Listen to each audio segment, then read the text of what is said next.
दो लाइनें हैं, बड़ी कारगर है, बड़ी महत्वपूर्ण है और बड़ी सीख देने वाली है। देख सकते हैं एक खिड़की से दो नज़ारे, एक ज़मीन का कीचड़, दूसरे आसमान के तारे। जीवन में कितने ही अवसर, स्थितियाँ, परिस्थितियाँ बनती है जो एक खिड़की की तरह होती है। वो अवसर जिससे हम आसमान के तारे भी देख सकते हैं, ज़मीन का कीचड़ भी देख सकते हैं। ये मन के खेल है। ओशो से एक बार किसी ने बड़ा अहोभाव से, प्रेम से भरा और ये और वो का एक प्रश्न पूछा। आपने अभिव्यक्ति की कि मैं कैसे आपके प्रेम में हूँ और आपने कितने मेरे को आशीर्वाद दिए और पता नहीं क्या। और ये ओशो के बाद के प्रवचनों की बात है। तो ओशो कहते भाई तेरे इस जो भी बात है उसको मैं देख रहा हूँ, लेकिन मैं इसको नहीं स्वीकारता भाई, क्योंकि अभी जिस मन से तू मेरे को अहोभाव व्यक्त कर रहा है, तेरा अचेतन में छिपा पीछे का मन है, वो भी मैं अभी देख पा रहा हूँ। वहीं से फिर कल तू मेरे को बुरा भी कहेगा, गलत भी कहा, जैसे कि शिवा ने या कई और लोगों ने भी ओशो की किताबें लिखी और पता नहीं क्या क्या किया। तो ओशो ने कहा भैया मैं तुम्हारे इन दोनों में पढ़ना ही नहीं चाहता। तुम्हारे अभाव भी तुम अपने पास रखो और तुम्हारे गालियाँ भी अपने पास रखो। तो निश्चित रूप से एक जो शिष्य है वो भी अंधेरे में टोल रहा है। वो कभी ठीक हाथ मार देता है, कभी गलत हाथ। ज़्यादा सम्मान उसके गलत हाथ मारने की होती है। अंधेरे में टटोते टटोते सिर फोड़ोगे दीवालों से और सबसे। एक जागृत पुरुष जो है, एक संबुद्ध जो है, वो जागा हुआ है। अब ओशो जीवन भर बोलते रहे, कितने तरीके के ध्यान प्रयोग बताए, थेरेपिस्ट बताए, जो अपने उद्भुत लाखों करोड़ों लोगों के लिए वो प्रेरणा बने एक शुभ जीवन के लिए, एक सत्यम शिवम सुंदरम के जीवन के लिए। तो लाखों लाखों लोग ओशो के पीछे चले, ओशो के साथ चले, ओशो को सुना गुणा और आज भी जीवन। और निश्चित रूप से कई लोगों के जीवन में बड़े रूपांतरण हुए, बदलाव हुए। मैं अपने अनुभव से कहता हूँ, पता नहीं कितने जन्मों की ली हुई मानसिक और कितनी तरीके की भावनात्मक कुंठाओं से और बीमारियों से मैं बाहर आया। निश्चित रूप से मैं साफ साफ देख पाता हूँ कि जब मैंने साल 2 साल पूरी तरह से डायनेमिक किया, तो उसके पहले मेरे मन की स्थिति क्या थी और बाद में क्या थी। मैंने जब मिस्टिक ग्रोथ की है, तो उसके पहले स्थिति क्या थी और बाद की स्थिति क्या थी। जब मैं ओशो से मिला, उसके पहले मेरी स्थिति क्या थी और बाद की क्या थी। और ऐसे मैंने हजारों लोगों को देखा जिनके जीवन में ऐसे बदलाव आए। गवाह हैं हम सब। अब होता क्या है कि हर व्यक्ति के अपने अहंकार है, हर व्यक्ति के अपने मन है, हर व्यक्ति की अपनी एक वासनाओं का जंजाल है। कब मन कहाँ इधर से उधर डाल दे कुछ पता नहीं चलता। मेरे एक प्रोफेसर थे और बहुत बड़े विद्वान भी थे, बहुत बड़े लेखक थे और संपादक थे। जब एक बार शीला ने ओशो के खिलाफ कुछ बोला, तो वो मेरे को मिले, तो देख शीला क्या कह रही है। मैंने कहा कि सर ये शीला जो कह रही है आपके लिए इतना महत्व रखता है? जो शीला कह रही है वो सत्य बोल रही है।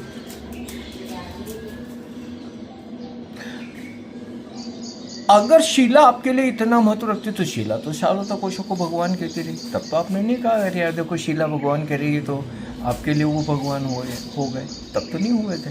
अब वो चूंकि आलोचना कर रही है, ये आपके अपने भीतर का मन है, आपके भीतर की सोच है, जिसको आपने शीला से समर्थन ढूंढ लिया।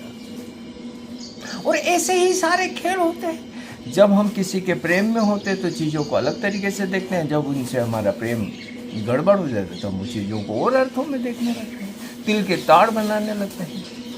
अब मैं शीला की बात करूं, हालांकि मैं कई लोगों के ऊपर नहीं बोलता हूँ या नहीं लिखता हूँ, क्योंकि इतना महत्व मुझे नहीं लगता। अब शीला चूँकि पता नहीं क्या क्या OTT के ज़माने में क्या क्या हो रहा है, तो सब देखता रहता हूँ, सुनता रहता हूँ।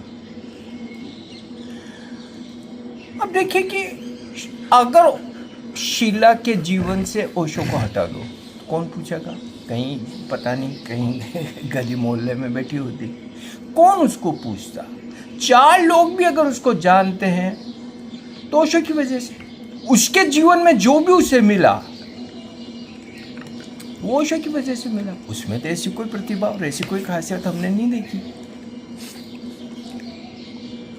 सबसे कम समय के लिए ओशो की जो सचिव रही वो शीला रही। और ये लोग कई होते हैं जो बड़े भाव से भरे होते हैं, वो चीज़ों को अलग तरीके से देखते हैं। कई लोग होते हैं जो बड़े श्रेय लेने में माहिर होते हैं, हर चीज़ का श्रेय। अब रजनीशपुरम जो बना था वो सबसे बड़ी बात ओशो का था, ओशो की उपस्थिति थी। ओशो के प्रेम में लाखों लोगों ने आया और बहुत कुछ किया और एक शहर का निर्माण हुआ। लेकिन शेला उठा ले, तो वो कहते ना कि जगन्नाथ के यात्रा में गाड़ी के नीचे कुत्ता चलता और सोचता कि मैं रथ को चला रहा हूँ। ये शीला का भी यही खेल है। अब जो लोग ज़्यादा नहीं जानते हैं वो तो जी रजनीशपुरम को इसने बनाया। अब क्यों कि उसके तो जीवन में जो भी कुछ थोड़ा बहुत आया वो सब ओशो की वजह से आया। तो वो तो पूरा भुनाएगी उसको, चाहे प्रेम से भुनाए चाहे दुश्मनी से भुनाए, तिल का ताड़ बनाए, झूठ को इधर से उधर करे। अब उसने कहीं लिखा कि ओशो झूठ बोल रहे थे कि वो साइलेंस में थे, वो कभी साइलेंस में नहीं थे। अरे कब ओशो ने कहा कि वो साइलेंस में? व्यक्तिगत मुलाकातों में तो ओशो बात कर रहे थे। ओशो के साइलेंस का मतलब सार्वजनिक जीवन में जो वो सतत बोल रहे थे वो बोलना उनने बंद कर दिया था। लेकिन अब देखो ट्विस्ट करती चीज़ों को। इसीलिए मैं कहता हूँ कि 99.99 सच में 0.01% झूठ डाल के उसको जहर बना दिया जाता है। और ये शातिर लोग खेल खेलते हैं सारे। अब कई लोग ओशो के पास ऐसे आए जो खुद ही बड़े फेमस थे, उनको ओशो के कंधे पे चढ़ने की जरूरत ही नहीं पड़ी। विनोद खन्ना का क्या नाम नहीं हुआ? विनोद खन्ना स्वयं एक प्रसिद्ध व्यक्ति था, बेहद प्रसिद्ध व्यक्ति था, चर्चित था। उसे ओशो के कंधे पे चढ़ने की कोई जरूरत नहीं थी, न वो चढ़ा। क्योंकि जो प्रसिद्धि है वो तो वो खुद अपनी प्रतिभा से अर्जित कर चुका था। ओशो के पास वो फिर शिष्य बन के आया। मैंने ओशो को सुना, मैंने ओशो को महसूस किया, मैंने ओशो को खुली आंखें देखा, उनके बताए हुए मार्ग पे मैं चला। आज लगभग 50 साल मेरे जीवन के हो गए और मैंने जो जीवन में ओशो से इतना कुछ पाया, उसको कोई शीला जैसी महिला नकार सकती है क्या? हमने तो खुद ने देखा है ओशो के विराट रूप को, हमेशा ना, सालों साल। और ऐसे लाखों लोग हैं जो ओशो को बहुत प्रेम करते हैं, बहुत ओशो में श्रद्धा रखते हैं, ओशो के शिष्य हैं। हाँ, ये शीला जैसे तो इक्के दुक्के हैं। ओशो के सचिव भी तो बहुत सारे रहे। सबसे पहले योगचेन में रहे, या और भी पीछे जाओ तो जबलपुर में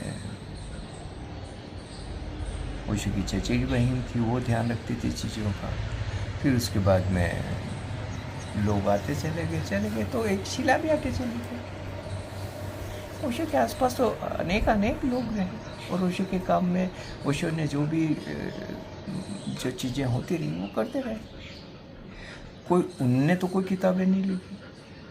अगर प्रतिशत में ही देखूं तो एक तरफ 1000 लोग, 10,000 लोग जो ओशो के आसपास रहे, ओशो के काम किया, वो आज भी अहोभाव से गदगद है। और एक ही है, और इस महिला से मैं व्यक्तिगत रूप से मिला हूँ। इस महिला के मैंने व्यक्तिगत कारनामे देखे। इस महिला ने जो व्यक्तिगत रूप से मेरे साथ इतना भद्दा, क्रूर और बेहुदा व्यवहार किया, उसके लिए मैं किसी और के पास जाऊँगा क्या पूछने? क्योंकि मैं तो लक्ष्मी से भी मिला, मैं तो लगभग सभी से मिलता रहा। इतना दुष्ट व्यवहार तो किसी ने मेरे साथ कभी नहीं किया जितना शीला ने किया। अब हम गांव से गए हुए सीधे साधे लोग थे, ओशो के प्रेम में पड़े हुए लोग थे, न कोई इतनी समझ थी, न चीज़ों का इतना कुछ हमें ध्यान था। अब हमारी गरीबी को लेकर ये महिला को कुछ कहने का अधिकार क्या था? ये कौन से अमीर परिवार से आई, क्या गुजरी होगी मेरे चित्त पे? क्योंकि हम तो ओशो के पास गए थे और हमेशा नहीं से ओशो के पास जाते थे, प्रेम से भर के, भाव से भर के, और हमेशा ना हमें बहुत प्रेम मिला रहा वहाँ पे, और हमेशा ना हमारा बहुत स्वागत हुआ। मैं अपने व्यक्तिगत रूप से जो मैं ओशो को मानता हूँ वो मानता हूँ, वो मेरे लिए निर्णायक तो रहेंगे, हमेशा ना रहेंगे, वो निर्णायक हैं मेरे लिए, वो मेरे सद्गुरु हैं और जन्मों जन्मों तक मैं उनको अपना सद्गुरु स्वीकारूंगा। एक पल को भी मुझे कभी ओशो पे किसी तरीके का संदेह नहीं है। वो जो कहते हैं वो मुझे परम सत्य लगता है, और निश्चित रूप से मैं अपने अनुभव से कहता हूँ कि मुझे बहुत मिला ओशो से, बहुत मिला। अगर मैं ओशो को हटा दूँ तो मैं वैसा जीवन तो नहीं हो सकता था जैसा ओशो की मिलने से मुझे मिला, सांसारिक अर्थों में भी, आध्यात्मिक अर्थों में।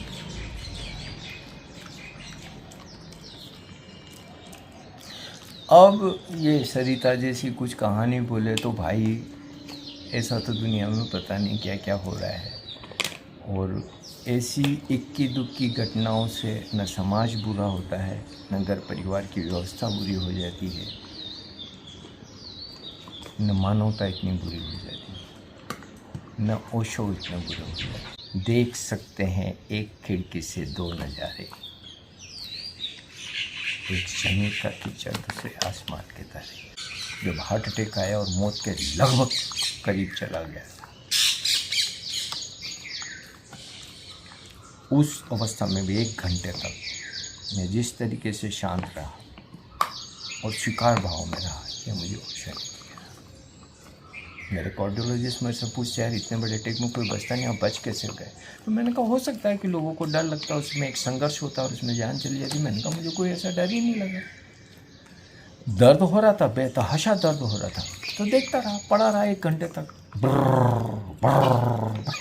खतरनाक दर्द हुआ, पसीना पसीना, लथपथ, सांस लेने में दिक्कत, और जब आप मरने के करीब आ गए तो वो अनुभव कितना खतरनाक और अद्भुत होता है। ये मुझे ओशो ने दिया, और जिस भी दिन ऐसा कोई पल आएगा जब मैं शरीर छोड़ूंगा, इसी स्वीकार भाव से जाऊंगा। ओशो ने मृत्यु का उत्सव सिखाया, और खुद की मृत्यु का उत्सव मना के जाऊँ, मनाते हुए जाऊँ। ये ओशो है। हमारे चैनल को सब्सक्राइब करें, लाइक करें, शेयर